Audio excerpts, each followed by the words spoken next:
तीसरा online platform है। पहला वाला तो नाम का ही था, पर सब शादी वाली हो गई तो वो जल्दी छोड़ना पड़ा था। लेकिन हाँ, पिछले जितने भी साल हो गए हैं, 6 हो गए मान लो, ठीक है। तो 6 सालों से बेटा ऑनलाइन पढ़ा रहे हैं और इंग्लिश मीडियम हिंदी मीडियम दोनों को पढ़ा रहे हैं, ठीक है। और क्या बताऊँ अपने बारे में बस रिजल्ट दे रहे हैं, छाप रहे हैं, हमारे साथ बच्चे कॉपरेट करते हैं। आप जैसे छोटे छोटे बच्चे आते हैं जो अर्चना में हमसे जुड़ते हैं, लक्ष्य में आते हैं, आप में से कुछ लक्ष्य के साथ निकल जाते हैं। हालांकि लक्ष्य के साथ निकलने वाला हिंदी माध्यम ही अपना पहला बैच होगा, ठीक है। बाकी बेटा यकीन के साथ तो बहुत निकलते हैं, लास्ट ईयर भी बहुत निकले हैं और एम्स तक पहुंचे हमारे पढ़ाए हुए बच्चे। आप भी पहुंचेंगे और हम प्रार्थना करते हैं और उम्मीद भी करते हैं कि अब तक जो बच्चे एम्स अलग अलग ऋषिकेश तक पहुंचे हैं, एम्स राजकोट तक पहुंचे हैं, एम्स चेन्नई है ना, मद्रास में जो है, यहाँ तक तो मैंने पहुंचा दिए हैं अपने पढ़ाए कुछ बच्चे। और उम्मीद करते हैं कि आप जैसे बच्चे अगर हमारे साथ ऐसे ही जुड़े रहे तो डेफिनेटली अगली साल हमारा रिजल्ट, इसी साल मुझे तो उम्मीद है कि बहुत अच्छा रहने वाला है, क्योंकि लक्ष्य के बच्चे इस साल पहली बार हमारे जो 2 साल हमसे पढ़े थे वो पेपर देंगे 2026 में 3 मई को। और आपसे भी बेटा हम बहुत ज़्यादा उम्मीदें लगाते हैं। ऑब्वियसली हम आप पर मेहनत करते हैं तो हम आपसे उम्मीदें तो लगाते हैं, ठीक है। तो आई एम श्योर इतना इंट्रोडक्शन मेरा काफ़ी होगा आप लोगों के लिए, ठीक है। मैं डॉक्टर हूँ तो मैं बीडीएस एमडीएस हूँ, मैंने डेंटिस्ट्री किया है, ठीक है। और बीडीएस 5 साल का करने के बाद मैंने 3 साल मास्टर्स में भी दिए हैं। I have been into practice before corona से पहले मैं प्रैक्टिस में भी थी, लेकिन आफ्टर दैट मैंने छोड़ दिया। अभी I am completely into teaching line. और आप जैसे बच्चों के साथ जुड़ के यार अलग एनर्जी मिलती है। हाँ, एनर्जी से याद है कि वीडियो को इमीडिएटली लाइक कर दो जा करके, क्योंकि तुम्हारे लाइक्स यार एटीपी का काम करते हैं मेरे लिए। जितना ज़्यादा तुम लोग लाइक करते हो वीडियो को, जितना ज़्यादा तुम लोग कमेंट्स करते हो वीडियोस पे अच्छे और वीडियोस को अपने साथ वाले बच्चों के साथ शेयर करते हो, क्योंकि जैसा मैंने आपको ब्रिज कोर्स में कहा था, ज्ञान एकमात्र ऐसा धन है जो बांटने से बढ़ता है। तो बांटो भाई बांटो, जितना बांटोगे उतना बढ़ेगा, ठीक है। तो दिस इज इट। और कुछ जानना है आपको मेरे बारे में? एम्स ऋषिकेश में कौन जाएगा? एम्स ऋषिकेश में यार तुम जैसे बहुत जाएंगे। अभी देखो प्लस बैच नहीं है, कोई बात नहीं बेटा। जिन प्लस पहली बात तो यार बेटा कंफ्यूज नहीं होना, क्या नाम है पत्थर, प्लस बैच अलग नहीं है। लक्ष्य नीट हिंदी 2027 ही प्लस है। लक्ष्य नीट हिंदी 2027 प्लस नाम से आपको कोई बैच नहीं मिलेगा। जिस बच्चे खच्चर बना दिया, ठीक है। खच्चर तो जनन नहीं कर सकता, तो क्या खच्चर लिविंग नहीं है? खच्चर तो लिविंग है ना भाई। घोड़ा और गधा दोनों को मिलाकर के हमने खच्चर बना दिया। खच्चर लिविंग तो है, जीवित है, लेकिन वो बच्चे पैदा नहीं कर सकता, उसमें है ही नहीं जनन की क्षमता। क्यों नहीं है? क्योंकि बेटा घोड़े और गधे में, अच्छा ये हम चलो बाद में डिस्कस कर लेंगे, पर बताऊंगी मैं आपको इसके बारे में, ठीक है। सब क्रोमोसोम का गेम है यहाँ पे, ठीक। कई सारे ऐसे इंसान है बेटा, जैसा कि मैंने आपको बोला, जो कई सारे ऐसे कपल्स हैं जो चाह के भी बच्चे नहीं पैदा कर पा रहे, तो क्या वो जीवित नहीं है? जीवित तो है। तो क्योंकि सारे के सारे लिविंग ऑर्गेनिजम्स जो इस धरती पे रह रहे हैं, सारे, चाहे वो एक कोशिकी आपका बैक्टीरिया हो, चाहे वो आपका बेटा कोई फंगस हो, कवक हो, चाहे वो आपका प्लांट हो, चाहे वो आपका एनिमल हो, सारे के सारे लिविंग ऑर्गेनिज्म जनन करें ही करें, ऐसा ज़रूरी नहीं है। जैसा मैंने आपको बताया, कई सारे ऐसे इंसान हैं जिनके बच्चे नहीं पैदा होते, कई कुत्ते बिल्ली हैं जिनके बच्चे पैदा नहीं होते, तो कई बेटा जैसा हमने बताया बेटा आर्टिफिशियल ब्रीडिंग से हमने जो घोड़े और गधे को मिला के खच्चर बनाया, वो भी जनन नहीं कर सकते, ठीक है। इसीलिए जनन आपके जीवों को, यस मधुमक्खी में भी देखने को मिलता है, बिल्कुल सही है। तो जो आप जनन है, ये जीवों को परिभाषित करने वाला लक्षण नहीं है। ये चीज़ क्लियर हो गई? दोबारा तो नहीं कंफ्यूज होंगे, ठीक है। यहाँ तक क्लियर है। अब हम बात करते हैं बेटा मानव जनन की, ठीक है। अब हम बात करते हैं, वासु डोंट शाउट, अब हम बात करते हैं मानव जनन की। मानव जनन की अगर हम बात करें तो मानव जनन के 2 प्रमुख लक्षण हैं, ठीक है। अगर हम ह्यूमन रिप्रोडक्शन की बात करें तो ह्यूमन रिप्रोडक्शन में 2 प्रमुख लक्षण हैं। पहला प्रमुख लक्षण ये कि जितने भी ह्यूमंस हैं, ठीक है, जितने भी ह्यूमंस हैं, ये सारे के सारे लैंगिक जनन करते हैं। आपने बचपन से पढ़ा होगा कि जनन 2 प्रकार का होता है। कौन कौन सा? एक होता है आपका अलैंगिक जनन, जिसे हम एसेक्सुअल रिप्रोडक्शन कहते हैं, और एक होता है आपका लैंगिक जनन, जिसे हम सेक्सुअल रिप्रोडक्शन कहते हैं, ठीक है। तो जो इंसान होता है, जो ह्यूमन होता है बेटा, वो हमेशा ही लैंगिक जनन यानी कि सेक्सुअली रिप्रोड्यूस करता है, पहली चीज़।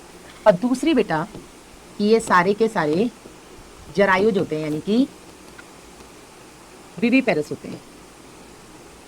आप लोगों ने 2 टर्म्स सुने होंगे, नहीं सुने तो कोई बात नहीं। मैम लाइन वाली कॉपी बनाए हैं बिना लाइन की? Strong base academy, it's up to you, आपके ऊपर है। अगर आपको लाइन वाली में लिखने में कंफर्टेबल है उसमें लिखो, और अगर आपको बिना लाइन वाली लिखने में भी कंफर्टेबल है तो आपको उसमें भी अपने नोट्स आप बना सकते हैं, इट्स अप टू यू, ठीक है। हाँ जी। तो लैंगिक जनन मतलब आपने देखा है कोई इंसान का बच्चा जो इसके केवल माँ ही हो? ओ भाई, ऐसा तो हो सकता है कि केवल माँ हो या केवल पिता जिंदा हो, ठीक है, लेकिन केवल माँ के अंश से एक बच्चा नहीं बन सकता, या केवल पिता के अंश से एक बच्चा नहीं बन सकता। ह्यूमंस में रिप्रोडक्शन करने के लिए बेटा माता और पिता दोनों का होना जरूरी है, ठीक है। माता से एक कोशिका आती है जिसे हम बोलते हैं अंडाणु, ठीक है। पिता से एक कोशिका आती है जिसे हम बोलते हैं शुक्राणु, और इन दोनों के मिलने से, ठीक है, ये पिता है। पिता को हम इस तरीके से लिखते हैं, माता जी को हम ऐसे लिखते हैं, ठीक है। ये साइन होते हैं मेल और फीमेल के। शायद आपको पता हो, नहीं पता है तो भी कोई बात नहीं, मैं बता रही हूँ। जरायुज क्या होता है अभी बेटा बता रही हूँ, अमित चिंता मत करो, जयसवाल साहब अभी सब बता रहे। तो मेल बेटा क्या बनाते हैं? शुक्राणु बनाते हैं। मेल्स के अंदर क्या बनते हैं? शुक्राणु यानी कि स्पर्म्स, और फीमेल के अंदर क्या बनता है? अंडाणु, जिसे हम बोलते हैं ओवम, या बहुत सिंपल भाषा में हम इसको एग भी बोल देते हैं। इन दोनों के फर्टिलाइजेशन यानी कि निषेचन से जो संरचना बनती है इसे हम कहते हैं जरायुज। क्या बोलते हैं इसको हम? जरायुज। निषेचन से क्या बनता है? जरायुज बनता है। जरायुज जिसे हम बोलते हैं जाइगोट, और तब जाकर के बेटा एक बच्चे का निर्माण होता है। ठीक है, एक बच्चा बनता है। तो क्योंकि बेटा एक बच्चा बनाने के लिए मेल और फीमेल दोनों से एक एक कोशिका आती है, दोनों के मिलने से बेटा वो कोशिका बनती है जिससे बच्चा बनने वाला है। इसके लिए 2 पेरेंट्स रिक्वायर्ड हैं, एक नर एक मादा। इस तरीके के जनन को बेटा हम लैंगिक जनन या सेक्सुअल रिप्रोडक्शन कहते हैं। और दूसरा बेटा जो ह्यूमंस होते हैं उनकी प्रॉपर्टी ये होती है, या ह्यूमन रिप्रोडक्शन की प्रॉपर्टी होती है कि ये जरायुज होते हैं। जरायुज का मतलब क्या होता है बेटा? कि ये संतान को जन्म देते हैं। ठीक है, ये संतान को जन्म देते हैं। ठीक है, आपने एक और टर्म सुना होगा, नहीं सुना होगा तो मैं यहाँ पर बता देती हूँ आपको। ये थोड़े से ज्ञान के बादल हैं जो समय समय पे अपने फटते रहेंगे, और ये जब ज्ञान का बादल फटा तो आपको एक नया वर्ड दे करके गया जिसे हम बोलते हैं अंडज या ओवीपेरस। अंडज का मतलब होता है वो जीव जो अंडे देते हैं। ठीक है, उनको हम अंडज कहते हैं। एग लेइंग जो आपके एनिमल्स होते हैं उनको हम अंडज कहते हैं। और जरायुज का मतलब वे जीव जो बच्चे पैदा करते हैं। ठीक है, तो हम जरायुज हैं, हम अंडे देते हैं कि बच्चे देते हैं? हम। अच्छा, मैंने ये जाइगोट को जरायुज लिख दिया, सॉरी, युग्मनज। युग्मनज जाइगोट। ठीक है, सॉरी, बोल सही रही थी, शायद लिख गलत दिया। अभी क्लियर है? ठीक है, अब जरायुज क्या होता है, विविपेरस क्या होता है, ये क्लियर हो गया? हाँ, यहाँ तक किसी को कोई डाउट? हाँ, यहाँ तक किसी को कोई डाउट? हाँ जी,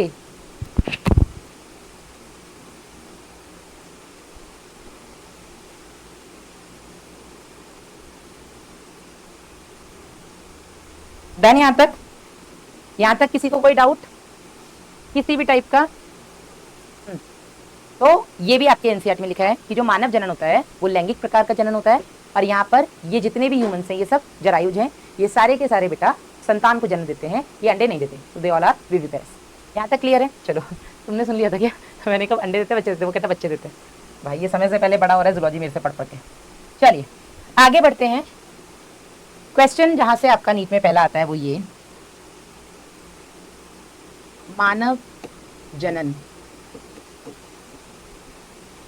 के चरण, स्टेप्स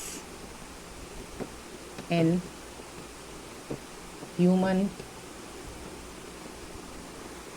रिप्रोडक्शन। यहाँ से बेटा आपके नीट में क्वेश्चन आता है। सो आई एम मेकिंग स्टार हो गई है। ठीक है, यहाँ से आपके नीट में क्वेश्चन आता है। तो मानव जनन के दौरान कौन कौन से स्टेप्स होते हैं, इनका सही क्रम बताइए। ठीक है, हाँ, वासु की अभी से प्रिपरेशन चालू हो गई है। मैं सोच रही हूँ जूलॉजी तो उसको आई जाएगी, चलते फिरते सुन लेगा, तो इसकी हम बॉटनी क्लास से शुरू कर देती हूँ। हाँ, फिजिक्स अभी उसको नहीं समझ में आएगी ना। हाँ मैम, हर एनिमल अंडज थोड़ी होता है। महाभारत एम बेटा, मैंने हर एनिमल की बात ही नहीं की है, मैंने केवल ह्यूमंस की बात की है कि ह्यूमंस जो होते हैं वो जरायुज देते हैं। नोट करने का टाइम दीजिए, लो बेटा नोट कर लीजिए।